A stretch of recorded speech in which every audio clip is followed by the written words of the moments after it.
예, 여러분 안녕하십니까? 지난 시간에 이어서 WTO 보조금 협정 조사 부분부터 하도록 하겠습니다. 지난 시간에 잠깐 말씀드린 바와 같이 타국이 보조금을 주어서 그로 인해서 자국의 산업에 피해가 있을 경우에는 그 피해를 입은 국가는 두 가지 조치를 취할 수가 있습니다. 첫째는 WTO 분쟁 해결 절차에 제소를 하는 것이고, 두 번째는 자기가 직접 그 보조금을 받은 상품에 대해서 자기네 나라로 수입될 때 상계관세를 부과하는 것입니다. 상계관세를 부과할 경우에는 보조금을 준 국가가 어쩔 수 없이 물건을 수출할 때마다 상계관세를 납부해야 되기 때문에 보조금을 준 효과가 상쇄하게 됩니다.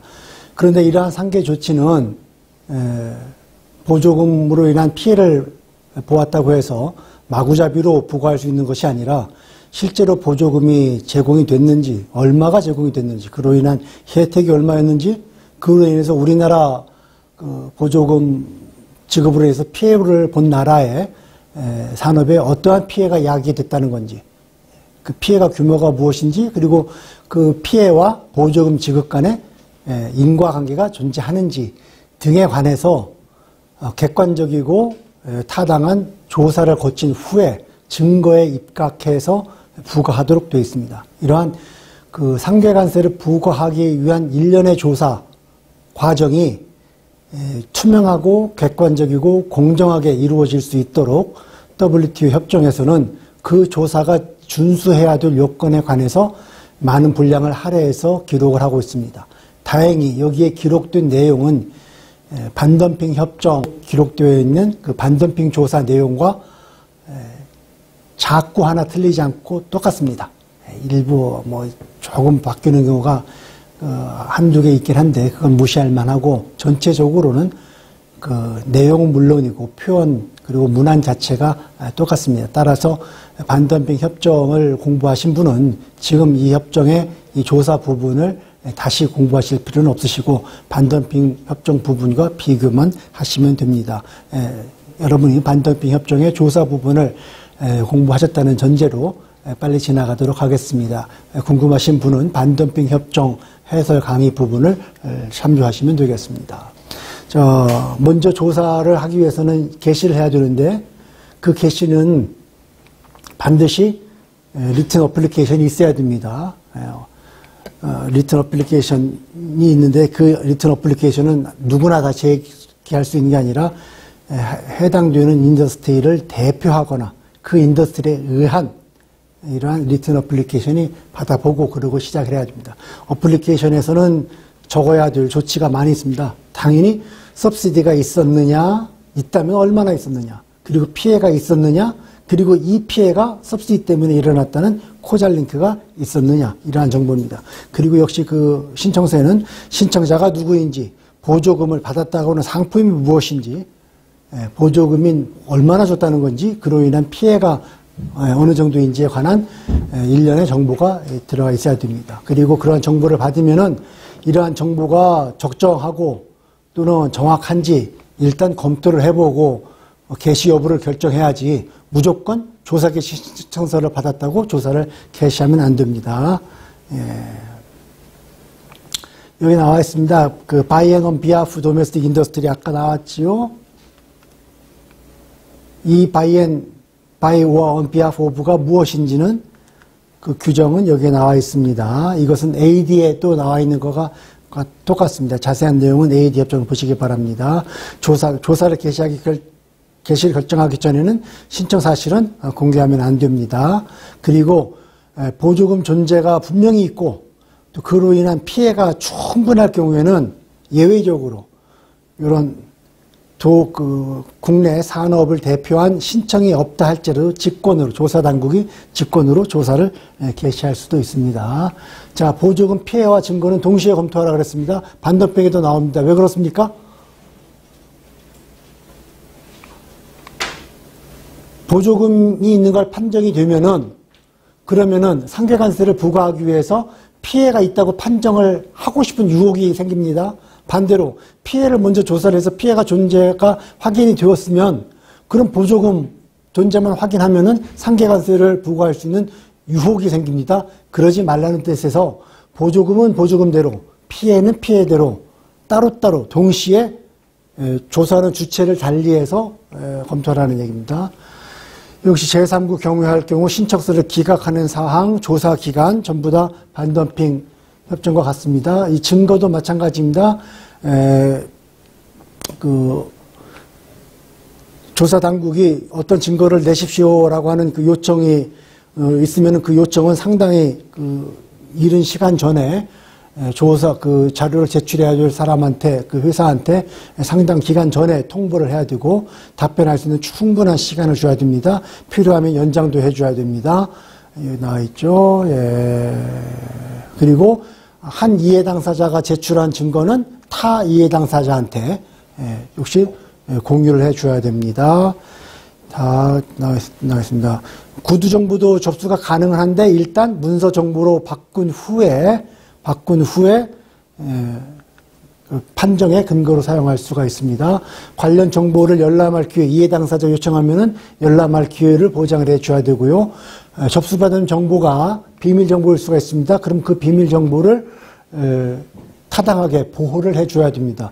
비밀 정보를 보호해줘야 되는 규정입니다. 비밀 보호 요청이 타당하지 않거나 또는 비밀을 제공한 제공자가 다른 분에게, 다른 이해 당사자에게 공개하는 것을 원치 않을 경우에 또는 요약하는 것도 거부할 경우에는 그러면은 그 조사 당국은 이러한 정보를 기각할 수가 있습니다. 다만 그러한 정보가 다른 소스를 통해서 코렉트하다는 것을 확인할 수가 있으면은 그러면 받아들여야죠. 코렉트하다는 것을 확인할 수가 없으면은 받아들일 수 없습니다. 그 반덤핑 협정에 나와 있는 것과 똑같습니다.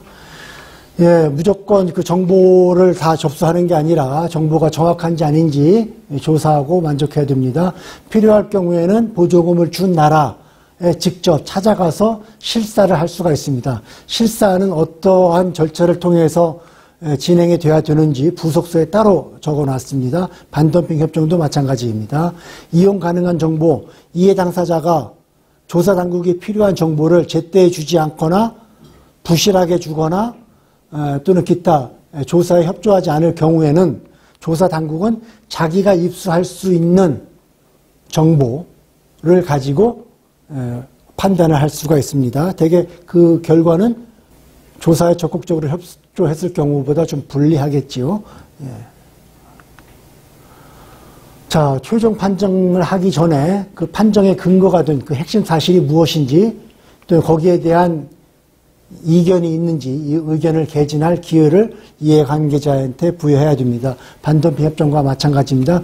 이해관계자라 하면 반덤핑 협정과 마찬가지입니다. 수출자 또는 수출자의 협회, 수출자들의 협회, 또 수입하는 나라의 동종상품을 생산하는 사람들 또는 그들의 비즈니스 어소시에이션 나와 있습니다. 소비자 의견을 개진할 기회가 있습니다. 반덤핑 협정도 마찬가지입니다. 이 소비자는 이 생산자와 이해가 상충합니다. 보조금을 받은 상품이 싼 값에 들어오면은 그 보조금을 받은 상품과 동종의 상품을 생산하는 국내 생산자는 불편하죠. 피해가 발생하지요. 자기 물건 값을 억지로 또 낮춰야 하니까 또는 자기 물건이 덜 팔리니까.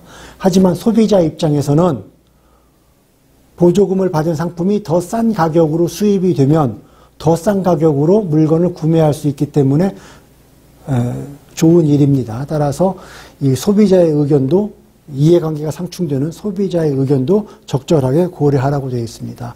영세업자, 영세업자는 역시 반덤핑 규정에 나와 있는 것과 마찬가지로 조사 당국이 요구하는 정보를 충실하게 제출할 수 있는 능력이 부족할 수가 있습니다. 그 점 너그럽게 감안하라는 규정입니다. 자, 컨설테이션 아까 나온 건데 7조 사항인가요? 거기에 나왔죠? 다시 한번 반복이 됩니다. 조사를 개시하기 전에 이 조사를 개시하고 싶은 보조금을 받아서 내가 피해를 봤다고 주장하는 나라는 보조금을 제공한 국가를 컨설테이션에 초청을 해야 됩니다. 그 컨설테이션은 무슨 목적으로 하는 거냐? 상황이 어떤지, 그 상황에 대한 사실관계를 명확하게 하고, 그리고 굳이 싸울 것 없이 서로 만족할 수 있는, 상호 만족할 수 있는 솔루션이 없을까 한번 찾아보자 라는 협정을 한다 그랬는데, 아까 말씀드린 것과 마찬가지로 대개는 분쟁을 하기 직전에, 분쟁을 하기 위한 또는 상대관세 조사를 개시하기 위한 요건, 요식행위로 이용하는 경우가 많습니다. 자, 협의 의무가, 그러나 협의를 해야 된다고 해서, 협의를 해야 되는 의무가 있다고 해서 조사를 신속히 진행하는 것을 방해받지는 않아도 됩니다. 조사는 조사대로 계속 진행할 수가 있습니다. 여기 이 14조는 이 반덤핑 협정에 나와 있지 않은 내용입니다. 그 반덤핑 협정에서는 덤핑 마진을 계산해야 됩니다. 덤핑 때문에 피해가 발생했다고 하는데, 그러면 도대체 그 덤핑의 크기가 얼마인지, 덤핑의 규모가 어느 정도인지 덤핑 마진을 계산을 해야 됩니다. 마찬가지로 보조금에서는 보조금의 혜택을 계산을 해야 됩니다. 왜냐? 보조금은 재정적인 지원이 있고, 그리고 그로 인해서 혜택을 받아야 된다고 그랬습니다. 혜택을 제공하지 않는 보조금은 사실 보조금일 수가 없죠. 보조금을 줬는데 혜택을 발생시키지 않는 보조금일 수가 없죠. 보조금을 줬고 그로 인해서 혜택을 발생해서 그 혜택 때문에 이 다른 국가에 피해를 발생시키는 것입니다. 따라서 이 보조금의 규모는 대개 그 보조금을 받은 회사가 궁극적으로 누린 혜택, 이 혜택의 규모랑 동일하게 됩니다. 그럼 이 보조금을 보조금을 줘서 혜택을 입었다는데 그 혜택의 규모가 어느 정도인지 산정을 해야 됩니다. 근데 그 산정하는 방식을 조사 당국이 조사하면서 자의적으로, 즉흥적으로 결정하지 말고 그 법령으로, 사전에 법령으로 규정을 해 놓으라는 의무를 보조금 협정은 규정하고 있습니다. 그래서 각국은 자기의 국내 법령에 보조금 혜택을 산정하는 방식에 대해서 자세하게 기재해 놓았습니다. 그리고 이 보조금 혜택을 산정하는 방식은 어플라이 할 때, 적용을 할 때 반드시 투명하고 적절하게 설명할 수가 있어야 됩니다. 어떤 방식으로 집행하는 것인지 투명하고 적절하게 설명하라는 이야기죠. 보조금 유형별로 혜택을 산정하는 방식이 원칙입니다. 이런 원칙이 써 있는데 각국의 규정에는 이러한 원칙을 지키는 범위 내에서 한 걸음 더 나아가서 더 자세하게 국별로 규정을 해 놓았습니다. 그 원칙을 보면은 우선 봅시다. 정부가 회사한테 돈을 줬는데 만약에 그러한 투자 결정이, 자본을 투입한 그 투자 결정이 일반적인 프라이드 인베스트먼트, 우리가 보통 할 수 있는 그 상업적으로 움직이는 그 사적인 투자자의 통상적인 행위로 비추어 보았을 때는 도대체 이해할 수가 없어요. 무슨 말인고 하면 정부가 어떤 회사한테 투자를 했는데, 자본을 공여를 했는데 제정신 가진 일반 투자자라면은 자본을 공유하지 않았을 그런 경우인데, 그런데 정부가 자본을 공유를 했다는 것입니다. 그럴 경우에는 당연히 혜택은 이 공유된 자본 총량이 되어버립니다. 예. 정부가 그 여신을 제공했습니다. 돈을 빌려줬습니다. 그러면은 그 이자를 받을 것 아닙니까? 그래 나왔습니다. 이자를 내건 또는 그 원금을 이자랑 포함을 해서 분할 상계를 하든, 또는 일정 기간은 이자만 내고 나머지 기간은 거치 기간을 둔 다음에 원금을 상환을 하든, 한 빚을 기체를 할 경우에, 빚을 얻을 경우에는, 기체를 할 경우에는 그 채무를 상환하는 조건이 있습니다. 그 조건이 있을 텐데 되게 돈을 지불하겠다는 조건이겠죠. 그 돈을 지불하는 조건이겠죠. 그러니까 일반적인 상업적인 론을 돈을 빌렸으면은 그 돈을 빌렸을 때 지불해야 되는 돈하고 그 지불 조건하고 정부가 줬을 때 지불하는 조건하고 차이가 있다면 그 차이만큼이 보조금이다 이 말입니다. 예? 그 돈을 100만 원 빌려줬는데 일반적인 시장에서는 100만 원 빌려줬으면 한 달에 10만 원씩 받아야 되는데 정부는 100만 원 빌려줬는데 1000만 원밖에 안 받았습니다. 상업적으로는 도대체 성립할 수가 없는 여신행위입니다. 그럼 그 차에 9만 원이 그 보조 혜택이라는 얘기입니다. 마찬가지로 론 개런티입니다. 정부가 론을 주지는 않았습니다만은 개런티를 할 수가 있습니다. 저 친구가 돈을 빌려주는데 만약에 그 돈을 빌린 사람이 갚지를 못하면 정부가 대신 돈을 갚겠습니다 하는 건 보증을 할 수가 있는데 그 보증에 대해서도 일반 회사, 그 상업은행도 보증을 할 수가 있습니다. 빚보증을 받을 때 그 보증 수수료를 내야 되는데 보증 수수료를 일반 상업은행이 했을 경우에 얼마 내는지 정부가 보증을 했을 때 얼마 내는지 그 차액이 있어서 정부의 보증 수수료가 현저하게 낮다면 그 차액만큼이 혜택입니다. 그리고 정부가 물건을 대줬어요. 물건을 대줬을 때 그 물건을 일반 사람이 줬을 경우에 내가 지불했어야 돈하고 정부가 줬을 경우에 내가 지불했을 돈하고 그 차액의 차이가 있으면 그만큼이 혜택이라는 이야기입니다. 예, 그렇죠? 됐습니다. 자, 피해가 있다고 주장을 하는데 그럼 피해가 실제로 발생했다고 하는 결정, 피해의 존재 판정을 함에 있어서는 이러한 내용을 전부 다 고려하라라고 하는데 이 내용은 반덤핑 협정에 그대로 다 나와 있습니다.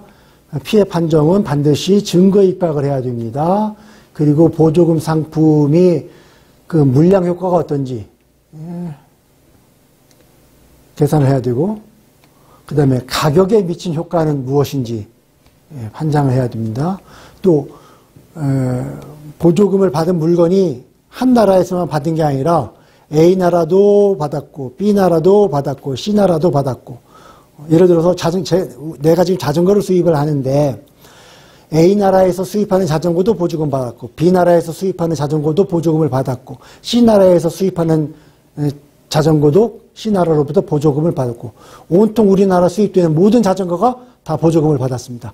그럴 경우에 어떻게 보조금 효과를 산정하느냐 또는 보조금 피해가 누적됐느냐 누적할 수가 있느냐 누적할 수 있습니다. 이 특정 조건을 충족을 하면은 역시 반덤핑 협정에 나와 있는 조건과 동일합니다. 자, 보조금이 국내 산업에 미치는 영향을 검토할 때 보조금에 의한 영향 말고 다른 요인에 의해서 영향이 일어날 수가 있습니다.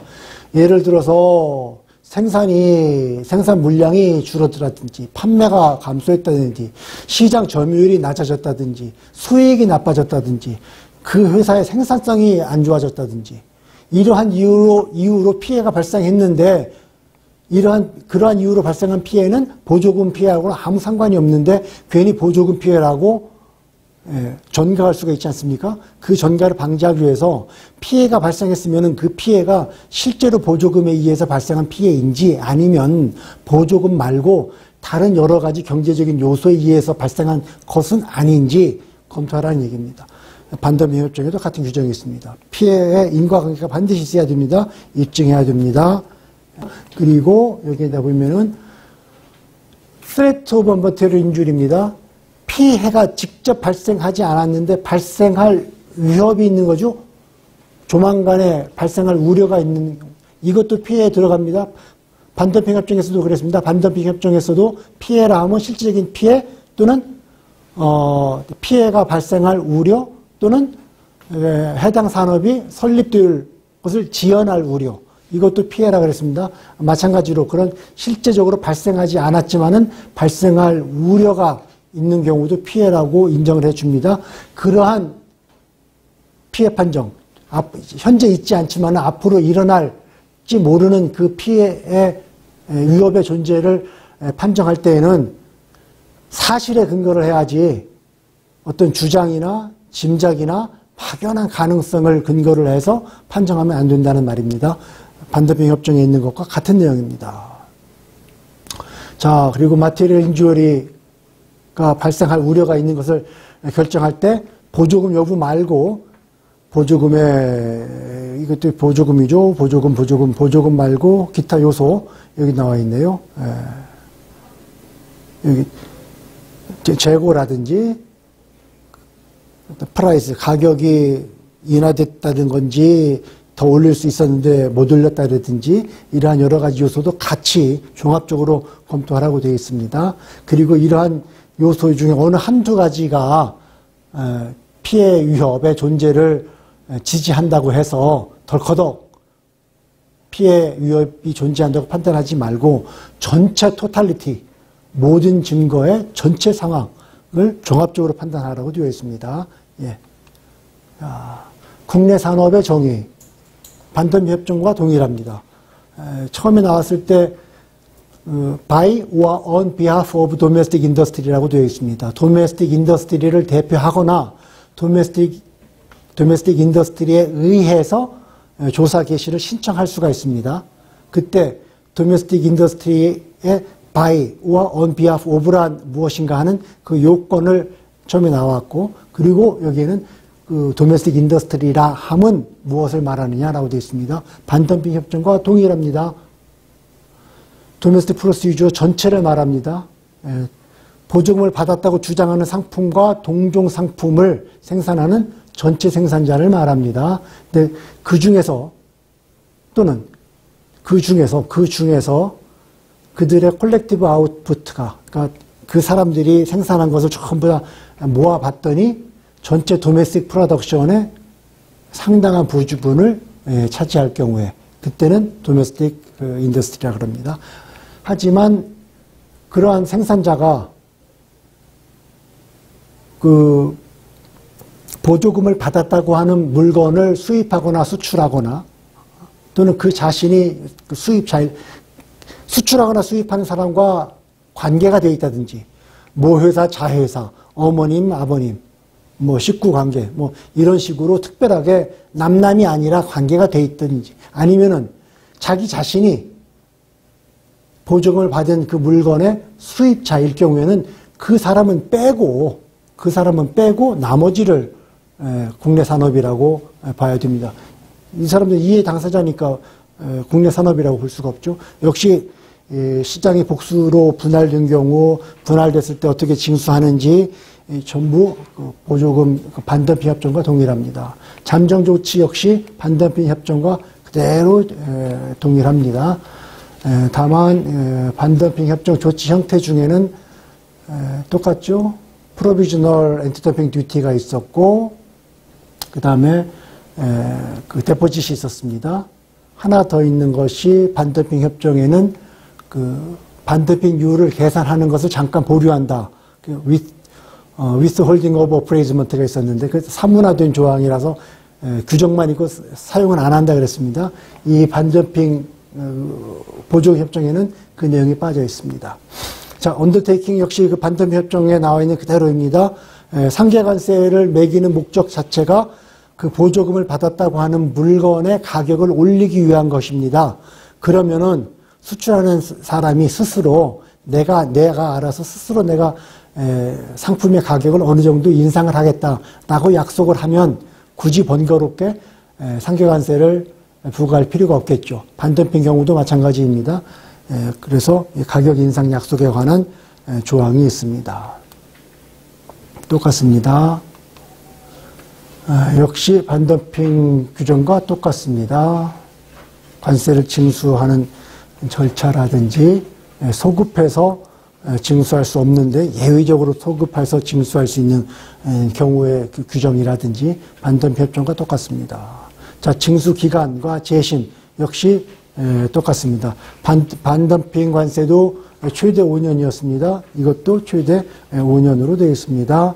하지만 그 종료 재심을 통해서 연장할 수도 있습니다. 반덤핑 협정과 같습니다. 자, 퍼블릭 노티스 반덤핑 협정에서 특정한 게재에는 그 내용을 공고하도록 되어 있습니다. 모든 사람이 알 수 있도록. 똑같은 내용이 이 보조금 협정에도 기재가 되어 있습니다. 조사를 개시하기 전에, 그 다음에 잠정 조치나 파이널 결정이 있을 때, 그리고 프라이스 언더테이킹 가격 인상 약속을 받았을 때 또는 조치를 종료할 때 이럴 때는 공표를 해야 됩니다. 공고를 해야 됩니다. 잠정 조치 공고할 때 그 공고 내용에는 이러한 내용이 들어가야 된다. 조사를 종결할 때도 이러한 내용이 들어가야 됩니다. 가격 인상을 약속을 했기 때문에 뭐 굳이 더 이상 조사를 진행할 필요가 없겠죠. 그럴 경우에는 왜 조사를 중단한다는 건지 적어줘야 됩니다. 자, 국내 법규에 반덤핑 관세 보조금을 받아서 그 보조금으로 인해서 국내 산업에 피해가 발생해서 그 피해를 구제하기 위해서 상계관세를 부과를 했습니다. 근데 그 부과한 상계관세가 너무 억울하다고 수출자는 생각할 수도 있겠죠. 나는 보조금 받은 것이 없는데 또는 보조금을 받아도 아주 조금 받았는데 상계관세는 어마어마하게 높게 부과가 됐다든지 억울할 수가 있습니다. 그러면은 이의를 신청해야죠. 이의는 당연히 그 상계관세를 부과한 나라에 신청을 합니다. 일단은 그 상계관세가 부당하다고 해서 상계관세를 부과받은 나라가 상계관세를 부과한 나라를 WTO에 제소하는 것은 그것은 국가와 국가 간의 관계이고 그것과는 별도로 상계관세를 납입해야 되는 의무를 부담하는 그 개별 수출자가 이 행정적인 그 이의를 제기할 수가 있습니다. 또는 사법적인 이의를 제기할 수가 있습니다. 우리나라도 마찬가지입니다. 관세를 부과하는 것은 행정행위 아닙니까? 부당한 행정행위에 대해서는 행정심판을 청구할 수가 있고 행정심판에서 패소했을 경우에는 또는 그 마땅한 만족할 만한 구제를 얻지 못했을 경우에는 정식으로 행정재판을 신청할 수가 있습니다. 그러한 사법적인 구제 제도를 국내 법규에 미리 마련해 놓으라는 규정입니다. 자, WTO에는 보조금의 상계관세위원회가 있습니다. 이 보조금과 상계관세위원회가 무슨 일을 하는지에 관한 규정입니다. 역시 마찬가지입니다. 자, 마지막으로 보조금 협정 뒤에는 그 부속서가 몇 가지 붙어 있습니다. 그 중에 가장 대표적인 게 어넥스 1번 부속서입니다. 엑스포트 서브시디가 처음에 나왔습니다. 그 엑스포트 퍼포먼스에 컨틴전트 되어 있는 보조금이 수출 보조금이라 그랬습니다. 또는 수입품의 사용, 수입품 대신에 수입품보다 국내 상품을 사용하도록 독려하는 그러한 그 보조금이 금지 보조금, 수출 보조금이라 그랬습니다.